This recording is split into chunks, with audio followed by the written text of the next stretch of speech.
Nakakain ka na ba ng fried chicken?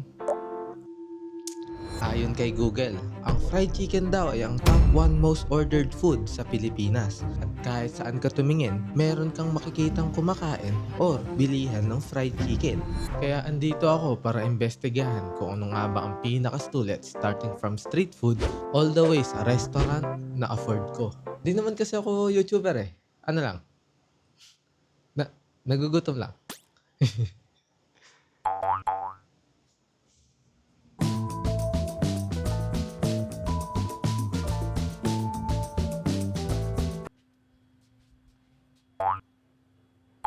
Hello! So right now, nandito tayo sa bahay namin for a reason. Kahapon kasi lumabas ako para maghanap ng food stall at bumili ng fried chicken. Nilakad ko na buong street papunta doon sa labas. Pumunta ako sa iba't ibang klaseng lugar, sa mga karinderya dito sa amin. Pero wala akong nahanap na fried chicken. I think 1.5 hours ako naglakad. And ngayon naman, meron akong nahanap sa Google Maps na nagbebenta ng fried chicken. Pero nung pumunta ako doon, sarado na. Sarado, boy. Muntikan pa nga ako sa gasaan kasi hindi nga ako marunong tumawid eh. But anyways, ginawan ko ng paraan at nagluto na lang ako. Wala akong nahanap na fried chicken dito sa amin eh. Uy! So, tikman na natin, no? Honestly, it's been 30 minutes simula nung niluto ko to. But anyhow, crispy pa rin naman siya. Crispy. And feeling... Boy! Hilaw pa, boy. Gumagalaw pa. Well, dahil hilaw to, hindi ko na nakain ko na po siya.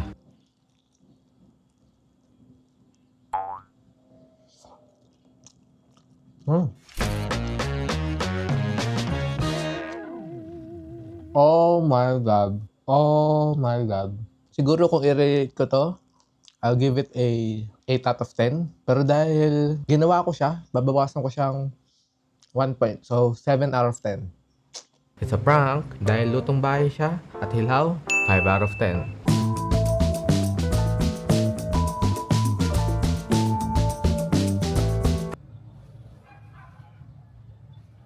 So, I'm back. Last time kumain tayo ng street food. Ay, ako pala yung nagluto nun. Last time kumain tayo ng niluto ko. Kaya today, ang kakainin naman natin is convenience food. Food? Store. Convenience store. Hindi. Convenience store chicken. Pagpasensyahan nyo na kung bakit ako sobrang nagpapawis. Ang layo lang naman kasi ng pinuntahan ko. Una, naglakad ako. And halfway there, naalala ko, meron pala akong bike. Kaya ang ginawa ko is binalikan ko. Meron pa nga akong napulot na susi kaso hindi ko lang na-record eh. And after ko kunin yung bike, pumunta agad ako sa pupunta akong destination which is yung convenience store with na Papa John's. Sobrang layo. And after that, pumasok na ako para bilhin yung fried chicken ng Papa John's. And grabe, nagulat ako kasi yung fried chicken nila, 120 pesos. Sabi ko dun, oh my God. Di ko lang na-record kasi nahiya ako eh. Pero anyways, at the end of the day, nakuha natin yung fried chicken. And it's only been 30 minutes. No? So fresh na fresh pa yan. Bagong luto. Oh no! Natapon yung gravy. So, first impression natin sa fried chicken ng Papa John's or convenience store. Compare sa niluto kong fried chicken, siguro naman hindi to hilaw. Yun lang naman masasabi ko. Wala na ako ibang masasabi. Kasi crispiness nandoon. Yung coating, yung crispiness sa ilalim, wala. Yung niluto ko kasi crispy all around eh. Hindi nga lang luto. But other than that, meron tayong 1-piece chicken, kanin at may gravy for 120 pesos. Pero siguro naman babawi yun sa sa lasa. So tikman na natin. First bite para sa iyo. Ako naman. Ginaya si Migs.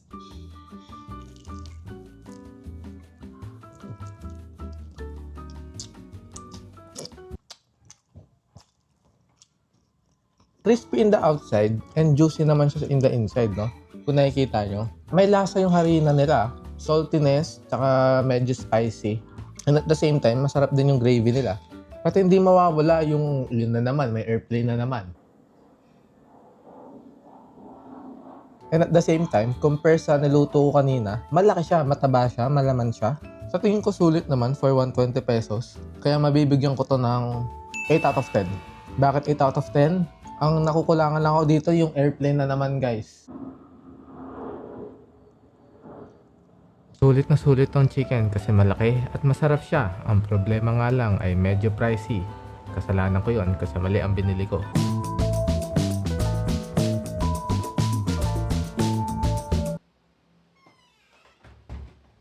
Hello there! Kaninang umaga, lalabas sana ako pero grabe! Sobrang init pala ngayon. Ang sabi nga sa news, parang mag-hit tayo ng 40 degrees. Pero kahit sobrang init, lumarga pa rin tayo at nakapunta sa fast food chain na Jollibee. Siguro lahat naman tayo nag-a-agree kapag sinabing fast food chain, Jollibee ang number 1 na nasa isip natin. So yun na nga, nag-order tayo ng 1-piece chicken joy na merong drinks na nagkakahalaga ng 99 pesos. And after that, di muna ako umuwi kasi sobrang init. Kaya ang ginawa ko is ininom yung juice. Grabe yung Jollibee sa amin, guys. Parang mas marami pa yung yelo kaysa sa inumin. Uy. Expectation ko dito sa Jollibee to, juicy, hindi man crispy, and at the same time, tignan nyo naman gaano kalaki yung manok. Pero compare sa niluto ko, wala tong laban, boy.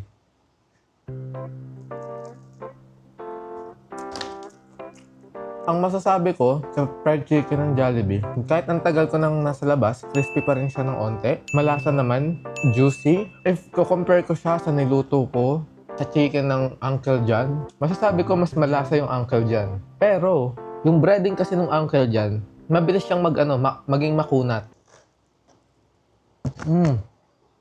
Alam ko na, yung Uncle John's kasi, sa balat lang yung lasa niya. Eto, nung kinagat ko yung laman, lasang balat. Dito naman tayo sa sa gravy. Sobrang sulit talaga ng Jollibee kasi for 99 pesos, meron ka ng juice, chicken, kanin, gravy, san ka pa? 9 out of 10. Ang masasabi ko lang sa Jollibee, bida ang saya.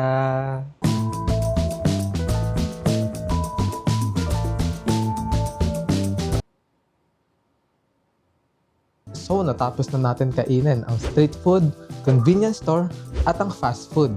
Kaya today, ang kakainin naman natin ay ang restaurant food. Pero bago ang lahat, ito ang mga nangyari. Kaninang hapon, umalis agad tayo para pumunta sa market para maghanap ng restaurant. At grabe, hirap na hirap ako mag-record kasi sobrang nahihiya talaga ako pag nasa labas ako. Pero kahit nahihiya tayo, naghanap pa rin tayo ng restaurant. Pero di ako makapagtanong-tanong kung meron ba silang fried chicken.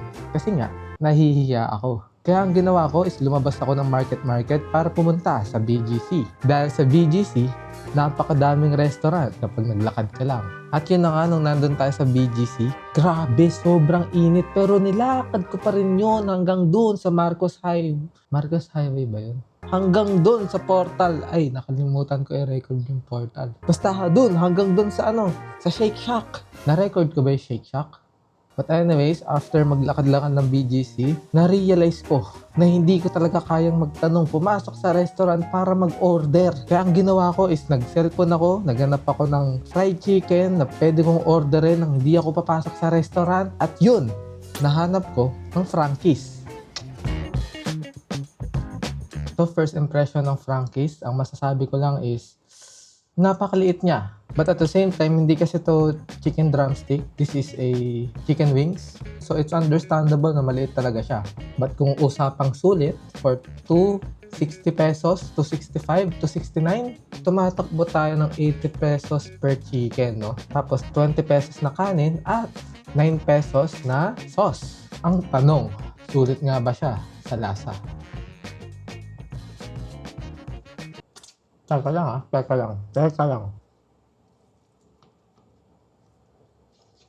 Ba't ganun walang lasa? Pero at the end of the day, masarap siya. Kasalanan kong napakatagal na itong nasa labas. At kung bebase ko siya, honest review from my past experience kay Frankie's, I think I'll give this 6 out of 10. Di ko naman sinasabi na hindi masarap ang Frankie's. Like, favorite ko yung Frankie's, lalong-lalo na yung salted egg nila. Like, sobrang sarap. Marami tayong na-try na chicken. Nasa sa inyo naman yan kung ano talaga ang pinakasulit. Pero para sa akin, ang number 1 na pinakasulit is ang Jollibee pa rin. Kaya at the end of the day, nasa inyo pa rin talaga kung ano nga ba ang pinakasulit sa panlasa nyo.